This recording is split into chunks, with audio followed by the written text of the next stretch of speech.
ಎಲ್ಲರ ಪ್ರಶ್ನೆಗಳನ್ನು ವೇದಿಕೆ ಮೇಲಿರುವಂಥ ಗಣ್ಯರು ಆಲಿಸಿದ್ದಾರೆ. ಎಲ್ಲರ ಮನೋಭಾವನೆ ಒಂದನೇ, ಅದನ್ನೆಲ್ಲ ಕ್ರೋಢೀಕರಿಸಿ ಯಾರ್ಯಾರು ಏನೇನು ಹೇಳ್ತಾರೆ ಕೇಳೋಣ ಬನ್ನಿ. ನಾನು ಆರಂಭ ಮಾಡ್ತಾ ಇದ್ದೀನಿ ಪ್ರತಾಪ್ನಿಂದ. ಪ್ರತಾಪ್, ಎಲ್ಲದನ್ನೂ ಕೇಳಿದ್ರಿ ತಾವು, ಎಲ್ಲ ಪ್ರಶ್ನೆಗೆ ತಮ್ಮ ಉತ್ತರ ಸಂಕ್ಷಿಪ್ತವಾಗಿ ಏನು ಹೇಳ್ತೀರಿ? ಇಲ್ಲಿ ನಮ್ಮ ಮನಸ್ಥಿತಿ ಇದೆಯಲ್ಲ, ಆ ಮನಸ್ಥಿತಿ ಬಗ್ಗೆ ಜನರಿಗೆ ಯಾವ ರೀತಿ ಹತಾಶೆ ಇದೆ ಅನ್ನೋದು ಇಲ್ಲಿ ವ್ಯಕ್ತವಾಗಿದೆ. ನೀವು ನೋಡಿ, ಇಲ್ಲಿ ಇನ್ನೊಂದು ಘಟನೆನ ನಾನು ನಿಮಗೆ ನೆನಪು ಕೊಡಲಿಕ್ಕೆ ಇಷ್ಟಪಡ್ತೀನಿ. 2009ರಲ್ಲಿ ಹೋಶಿಯಾರ್ಪುರದಲ್ಲಿ ಹೋಗಿ ರಾಹುಲ್ ಗಾಂಧಿ ಒಂದು ಸ್ಟೇಟ್ಮೆಂಟ್ ಕೊಡ್ತಾರೆ. ಕಸಬ್ಬನ್ನ ಅಫ್ಜಲ್ ಗುರುನ ಅವನ್ನ ಸರದಿ ಬಂದಾಗ ನಾವು ಹ್ಯಾಂಗ್ ಮಾಡ್ತೀವಿ ಅಂತೇಳಿ ಹೇಳ್ತಾರೆ. ಅಂದರೆ ಅಫ್ಜಲ್ ಗುರುದ್ದು ಸರದಿ 24ನೇದಿದೆ. 2004ರಿಂದ ಅಂದರೆ 2004ರಲ್ಲಿ ಧನಂಜಯ್ ಚಟರ್ಜಿನ ಹ್ಯಾಂಗ್ ಮಾಡಿದರು. ಇಲ್ಲಿವರೆಗೆ 7 ವರ್ಷ ಆಯಿತು. 7 ವರ್ಷದಲ್ಲಿ ಒಬ್ಬನ್ನು ಕೂಡ ಹ್ಯಾಂಗ್ ಮಾಡಿಲ್ಲ. ಅಂದರೆ ಈ 24ನೇ ನಂಬರ್ ಯಾವಾಗ ಬರುತ್ತೆ? ಇದು ಕಾಂಗ್ರೆಸ್ಸಿನ ಈಗ ನಮ್ಮನ್ನು ಆಳ್ತಾ ಇರೋರ ಮನಸ್ಥಿತಿ ಇದು. ಓಕೆ, ಈ ಕಾಂಗ್ರೆಸ್ನವ್ರು ಏನಂತ ಹೇಳ್ತಾರೆ ಅಂತಂದರೆ 26/11 ಅಟ್ಯಾಕ್ ಆದ ನಂತರ, ಮುಂಬೈ ಮೇಲೆ ಅಟ್ಯಾಕ್ ಆದ ನಂತರ ಪಾಕಿಸ್ತಾನಕ್ಕೆ 50 ಟೆರರಿಸ್ಟ್ಗಳದ್ದು ಒಂದು ಪಟ್ಟಿ ಕೊಟ್ಟರು. ದಾವೂದ್ ಇಬ್ರಾಹಿಮು, ಚೋಟಾ ಶಕೀಲು ಇವನ್ನೆಲ್ಲರೂ ನಮಗೆ ಹಸ್ತಾಂತರ ಮಾಡಿ ಅಂತ ಹೇಳಿದರು. ಈಗ ನಿಮ್ಮ ಕೈಯಲ್ಲಿರುವಂಥ ಕಸಬ್ಬು ಅಫ್ಜಲ್ ಗುರುನೇ ನಿಮ್ಮ ಕೈಲಿ ಹ್ಯಾಂಗ್ ಮಾಡ್ಲಿಕ್ಕೆ ಆಗ್ತಿಲ್ಲ. ಇನ್ನು 50 ಜನ ಬಂದರೆ ಏನು ಮಾಡ್ತೀರಿ? ಅವ್ರನ್ನೂ ನೀವು ಪಾಲನೆ ಪೋಷಣೆ ಮಾಡ್ತೀರಿ. ಇವಾಗ ಆಲ್ರೆಡಿ ಕಸಬ್ಬಿಗೆ 55 ಕೋಟಿನ ಖರ್ಚು ಮಾಡಿದ್ದೀರಿ. ಇನ್ನು 50 ಜನ ಬಂದರೆ ಅವ್ರ ಖರ್ಚು ಎಷ್ಟಾಗ್ಬೋದು ನೀವು ಯೋಚನೆ ಮಾಡಿ. ಇದು ಏನನ್ನು ತೋರಿಸುತ್ತೆ? ಇದು ನಮ್ಮ ಮನಸ್ಥಿತಿಯನ್ನು ತೋರಿಸ್ತಾ ಇಲ್ವೋ ಇದು? ಅಂದ್ರೆ ತಮ್ಮ ಪ್ರಕಾರ ಎಲ್ಲಿ ತನಕ ನಮ್ಮ ಮನಸ್ಥಿತಿ ಬದಲಾಗಲ್ವೋ ಅಲ್ಲಿ ತನಕ ಈ ಸ್ಥಿತಿಗತಿಗಳು ಬದಲಾಗೋದಿಲ್ಲ, ಯಾವುದೇ ಬದಲಾವಣೆ ಸಾಧ್ಯ ಇಲ್ಲ. ಎಸ್ ಮೇಡಮ್, ತಾವೇನು ಹೇಳ್ತೀರಿ ಮೇಡಮ್? ನಮ್ಮ ದೇಶದ ಸಾರ್ವಭೌಮತೆಯ ಮೇಲೆ ಪ್ರಹಾರವನ್ನು ಮಾಡುವ ಎಲ್ಲರನ್ನೂ ಕೂಡ ಶಿಕ್ಷೆಗೊಳಪಡಿಸಬೇಕು ಅಂತ ಖಡಾಖಂಡಿತವಾಗಿ ಹೇಳ್ತೀವಿ. ಹೀಗೆ ಹೇಳುವಾಗ ಬಹುಶಃ ನೀವು ಅಫ್ಜಲ್ ಗುರು ಅವನ ಗಲ್ಲಿಗೇರಿಸುವ ಮಾತನ್ನು ಆಡ್ತಾ ಬಹುಶಃ ಸುವರ್ಣ ಚಾನೆಲ್ನ ಆಶಯ ಇರೋದು ಈ ದೇಶದಲ್ಲಿ ಆಗುವಂತಹ ಎಲ್ಲ ಭಯೋತ್ಪಾದನೆಯನ್ನು ಹತ್ತಿಕ್ಲಿಕ್ಕೆ ಸಾಧ್ಯ ಆಗಬೇಕು, ಅದೊಂದು ಸಂದೇಶ ಆಗಬೇಕು ಅಂತ. ಹಾಗಾದರೆ ನಾನು ಇಲ್ಲಿರೋರಿಗೆ ಹೇಳೋದಕ್ಕೆ ಇಷ್ಟಪಡ್ತೀನಿ, ಈ ದೇಶದಲ್ಲಿ ಮಾಲೆಗಾಂವ್ ಬ್ಲಾಸ್ಟ್ ಆಗಿದೆ, 37 ಜನ ಸತ್ರು. ಸಂಜೋತಾ ಎಕ್ಸ್ಪ್ರೆಸ್ ಬ್ಲಾಸ್ಟ್ ಆಯಿತು, 68 ಜನ ಸತ್ರು. ಅಸೀಮಾನಂದು ಕನ್ಫೆಸ್ ಮಾಡಿಕೊಂಡ್ರು ನಾವೇ ಅದನ್ನು ಮಾಡಿದ್ದು ಅಂತ. ಮೊನ್ನೆ ತಾನೇ ಅವರು ಬಿಡುಗಡೆ ಆಯಿತು. ಮುಸ್ಲಿಂ ಸಹೋದರರು ಭಯೋತ್ಪಾದಕರ ಅಲ್ಲ ಅವರು ಅನ್ನೋದು ಬಾರ್ಲೆ ಬಂತು. ಇದೆ ನಮ್ಮ ದೇಶವನ್ನ ಸಂವಿಧಾನವನ್ನ ಧಿಕ್ಕರಿಸುವ ನೀವು ಕೂಡ ಭಯೋತ್ಪಾದಕರೇನೆ. ನನ್ನ ಪ್ರಕಾರ ಕಂದಹಾರಲ್ಲಿ ಭಯೋತ್ಪಾದಕರನ್ನ ತಗೊಂಡೋಗಿ ಬಿಟ್ಟು ಬಂದ್ರೆ ಅನುಕೂಲ ಸಿಂಧು ರಾಜಕಾರಣ ಸಿಟಿ ರವಿ ಹೇಳ್ತಾರೆ ಬೀದಿಲಿ ನಿಂತ್ಕೊಂಡು ಹೋರಾಟ ಮಾಡಿದ್ರಲ್ಲ, ದೇಶದ್ರೋಹಿಗಳಿಗೆ ಬೆಂಬಲ ಕೊಡ್ತೀರಿ, ಬೆಂಬಲ ಕೊಡ್ತೀರಿ ನೀವು. ಯಾವ ಭಯೋತ್ಪಾದನೆಯನ್ನು ನಾವು ಯಾವ ಭಯೋತ್ಪಾದನೆ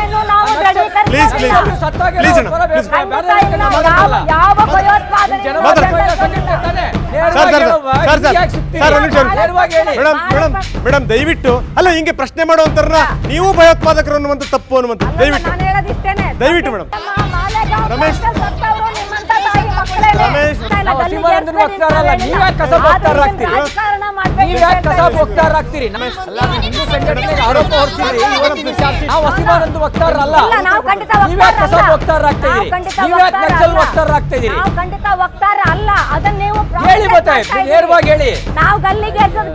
ಮೇಡಮ್ ಕೊನೆಯದಾಗಿ ಏನ್ ಹೇಳ್ತೀರಿ ಮೇಡಮ್ ತಾವು ಪ್ಲೀಸ್?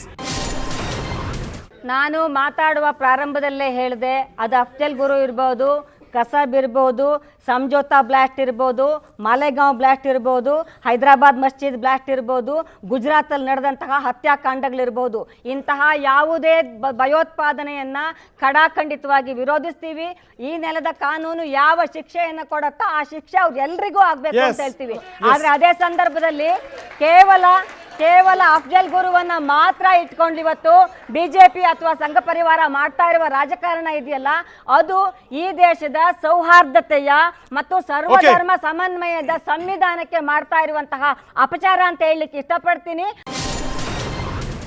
ಸುಪ್ರೀಂ ಕೋರ್ಟು ಇದೇ ಸಂವಿಧಾನ ನಮ್ಮ ದೇಶದ ಕಾನೂನು ಪ್ರಕಾರನೇ 2006 ಅಕ್ಟೋಬರ್ 20ರಂದು ಅವನ್ನ ಗಲ್ಲಿಗೆ ಹಾಕಿ ಅಂತೇಳಿ ತೀರ್ಪು ಕೊಟ್ಟಾಗಿದೆ. ಆ ತೀರ್ಪನ್ನ ಜಾರಿಗೊಳಿಸದೇ ಇರೋದ್ರಿಂದಲೇ ಈ ಸಮಸ್ಯೆ ಎದುರಾಗಿರುವಂಥದ್ದು.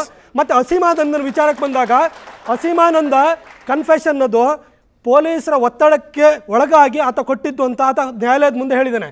ಆಮೇಲೆ ಸಾಧ್ವಿ ಪ್ರಜ್ಞಾ ಸಿಂಗ್ದ ವಿಚಾರ ಬಂದಾಗ ಕಳೆದ 3 ವರ್ಷಗಳಿಂದ ಅಸೀಮಾನಂದ ಮತ್ತು ಪ್ರಜ್ಞಾ ಸಿಂಗ್ನ ಒಳಗಡೆ ಇಟ್ಟಿದ್ದಾರೆ. ಇಲ್ಲಿವರೆಗೂ ಒಂದು ಚಾರ್ಜ್ ಶೀಟ್ ಫೈಲ್ ಮಾಡಲಿಕ್ಕಾಗಿಲ್ಲ. ಯಾಕೆಂದರೆ ಇವರ ಹತ್ರ ಎವಿಡೆನ್ಸ್ ಇಲ್ಲ. ಇದು Okay. ಇದು ಇದು ರಿಯಾಲಿಟಿಯನ್ನ ತೋರಿಸ್ತದೆ. Okay fine fine fine fine ಆಮೇಲೆ ನಾವೆಲ್ಲ ತೀರ್ಪು ಕೊಟ್ಟಿರೋದು, ನಾವೇನ್ ಸುಪ್ರೀಂ ಕೋರ್ಟಿಗೆ ಹೋಗಿ ಅಲ್ಲ ಅದು. ಸುಪ್ರೀಂ ಕೋರ್ಟ್ ಮಾಡ್ಕೊಂಡಿದ್ದಾರೆ ಅನ್ನೋ ಮಾತನ್ನ Okay. ಹೇಳ್ತೀನಿ ನಾನು. ಕೋರ್ಟಲ್ಲಿ ಅದು. ಅಲ್ಲ, ಕೋರ್ಟಿಗೆ ಹೋಗಿ ಅಲ್ಲ ಅದು. ನಮಗೆ ಬೇಕಾದವ್ರು ಆದ್ರೆ ನಮ್ದು ಈಗ ನೀತಿ, ರಂಗನಾಥ್ರೆ, ನಮಗೆ ಬೇಡದವ್ರು ಅಫ್ಜಲ್ ಗುರು ಬೇಕಾಗಿಲ್ಲ. ಅಫ್ಜಲ್ ಗುರು ಗಲ್ಲಿಗೇರಿಸಬೇಕು ಅಂತ ಸುಪ್ರೀಂ ಕೋರ್ಟ್ ತೀರ್ಪು ಕೊಟ್ಟಿದೆ. ಅಸೀಮಾನಂದನ್ ಗಲ್ಲಿಗೇರಿಸಬೇಕು ಅಂತ ಸುಪ್ರೀಂ ಕೋರ್ಟ್ ತೀರ್ಪು ಕೊಟ್ಟಿಲ್ಲ. Okay. ಹಾಗೆ ತೀರ್ಪು ಕೊಟ್ಟಾಗ ಈ ನೆಲದ ಕಾನೂನು ಅವರಿಗೂ ಅಪ್ಲೈ ಆಗುತ್ತೆ. ಇವತ್ತು ಬಂದಿರತಕ್ಕಂಥದ್ದು ಸುಪ್ರೀಂ ಕೋರ್ಟ್ ತೀರ್ಪು ಕೊಟ್ಟಿರೋದು ಅಫ್ಜಲ್ ಗುರು ಬಗ್ಗೆ. ಅವನನ್ನು ಗಲ್ಲಿಗೇರಿಸಬೇಕಾಗಿರ್ತಕ್ಕಂಥದ್ದು ಈ ನೆಲದ ಕಾನೂನಿಗೆ ಕೊಡಬೇಕಾಗಿರೋ ಗೌರವ, ಸಂವಿಧಾನಕ್ಕೆ ಕೊಡಬೇಕಾಗಿರೋ ಗೌರವ. Okay, ಕೊನೆಯದಾಗಿ ಹೇಳ್ತೀರಿ. ಅವ್ರನ್ನ ರಕ್ಷಣೆ ಮಾತಾಡ್ತಕ್ಕಂಥ ಯಾರೇ ಮಾತಾಡಿದ್ರು, ಯಾರೇ ಕೆಲಸ ಮಾಡಿದ್ರು, ಅದಕ್ಕಿಂತ ದೊಡ್ಡ ದೇಶದ್ರೋಹ ಇನ್ನೊಂದಿಲ್ಲ. ಓಕೆ ಕಸಾಬ್ ಅನ್ನೋನ್ನ 21 ವರ್ಷದ ಯುವಕನನ್ನ ಬ್ರೈನ್ ವಾಶ್ ಮಾಡಿ ಭಾರತ ದೇಶದ ವಿರುದ್ಧ ತಿರುಗಿ ಬಿದ್ದಿರುವಂತ ಶತ್ರುಪಾಳೆಯ ಯಾವುದು?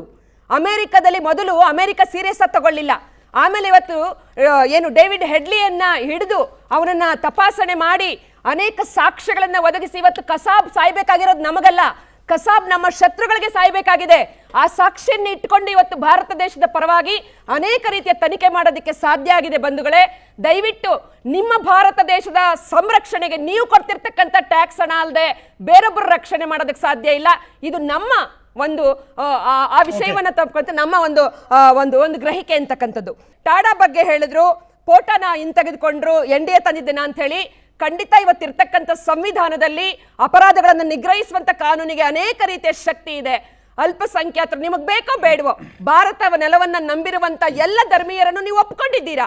ಫೆಡರಲ್ ಸಿಸ್ಟಮ್ ಅನ್ನ ಒಪ್ಪಿಕೊಂಡ ಮೇಲೆ ಬಹುಧರ್ಮೀಯರ ಒಂದು ನಮ್ದು ಇಸ್ಲಾಮಿಕ್ ರಾಷ್ಟ್ರವಲ್ಲ, ಹಿಂದೂ ರಾಷ್ಟ್ರ ಅಂತೇಳಿ ನಾವು ಮಾಡ್ಕೊಂಡ್ಬಿಟ್ಟಿದ್ರೆ ಇವತ್ತು ಆ ಸಮಸ್ಯೆ ಉದ್ಭವಿಸ್ತಾ ಇರಲಿಲ್ಲ. ಈ ಸಂವಿಧಾನ ನೀವು ಒಪ್ಪಿ ಮಾಡಿರ್ತಕ್ಕಂಥದ್ದು.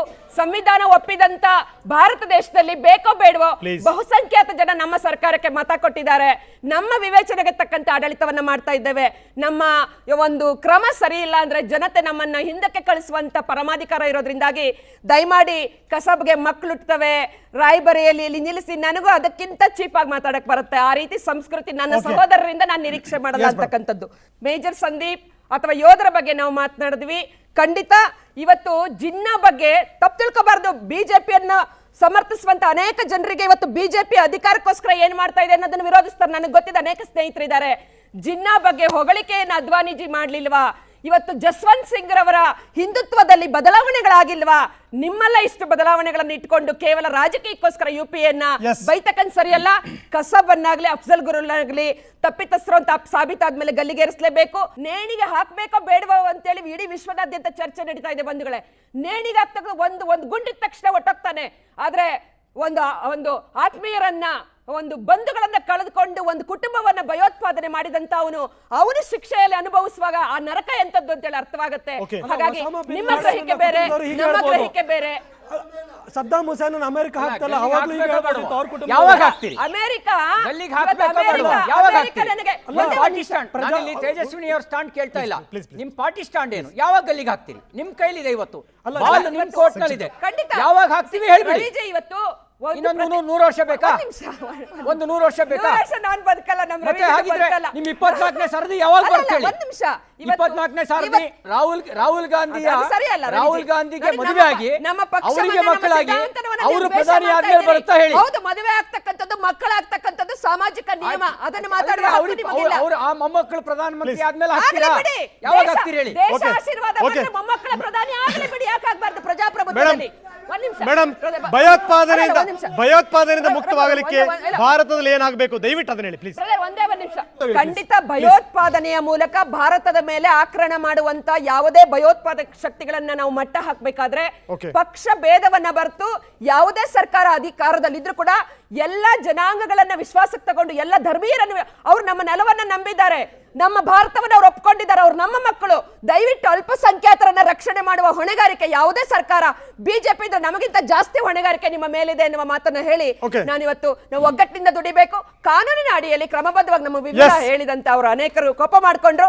ಕ್ರಮಬದ್ಧವಾಗಿ ಕಾನೂನಿನ ಅಡಿಯಲ್ಲೇ ನಾವು ಅವರನ್ನ ಶಿಕ್ಷೆಗೊಳಪಡಿಸಬೇಕು. ರವಿ, ತುಂಬಾ ಸಂಕ್ಷಿಪ್ತವಾಗಿ ಪ್ಲೀಸ್. ಆಂತರಿಕ ರಕ್ಷಣೆ ಇರ್ಬೋದು, ಬಾಹ್ಯ ರಕ್ಷಣೆ ಇರ್ಬೋದು, ದೇಶಕ್ಕೆ ಸಂಬಂಧಪಟ್ಟಂತೆ ಡಿಸ್ಪ್ಯೂಟ್ ಇದ್ದರೆ ಅದಕ್ಕಿಂತ ಅಪಾಯಕಾರಿ ಸನ್ನಿವೇಶ ಇನ್ಯಾವುದೂ ಇಲ್ಲ. ವಿದೇಶಾಂಗ ನೀತಿಯಲ್ಲೂ ಕೂಡ ದೇಶದ ನಿಲುವುಗಳಲ್ಲಿ ವ್ಯತ್ಯಾಸ ಇರಬಾರ್ದು. ದುರ್ದೈವ, ನಮ್ಮ ದೇಶದ ವಿದೇಶಾಂಗ ನಿಲುವುಗಳಲ್ಲೂ ಕೂಡ ಒಂದೊಂದು ಪಾರ್ಟಿದು ಒಂದೊಂದು ನಿಲುವಿದೆ.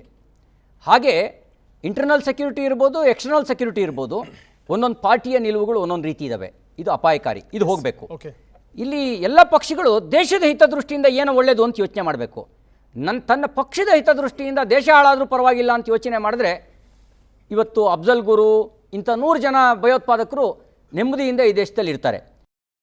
ಇಡೀ ದೇಶದ ಎಲ್ಲ ಜನರು ಒಂದೇ ದೃಷ್ಟಿ ಯೋಚನೆ ಮಾಡಿದ್ರೆ, ನಮ್ಮ ದೇಶದ ಎಲ್ಲ ರಾಜಕೀಯ ನಾಯಕರು ಒಂದೇ ದೃಷ್ಟಿಯಲ್ಲಿ ಯೋಚನೆ ಮಾಡಿದ್ರೆ ಭಯೋತ್ಪಾದನೆ ಅಂತಕ್ಕಂಥದ್ದು ಅಡ್ರೆಸ್ಸೇ ಇಲ್ದಂಗೆ ಹೋಗುತ್ತೆ.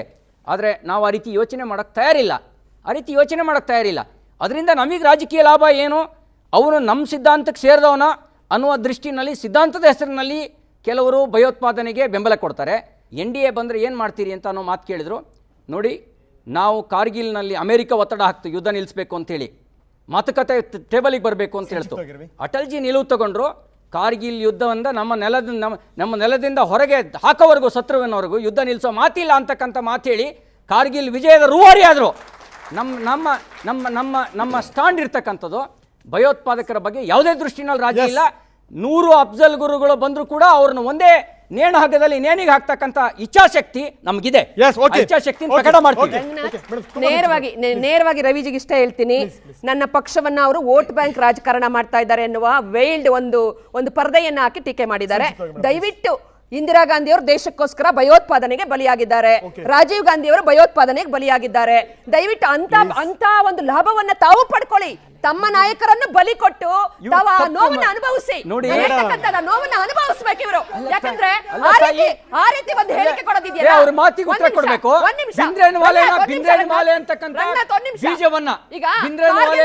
ಹೇಳಿದ್ರಲ್ಲ, ಕಾರ್ಗಿಲ್ ಯುದ್ಧವನ್ನ ಹೇಳಿದ್ರಲ್ಲ, ನಾನು ಹೇಳಿದೆ ವಾಜಪೇಯಿ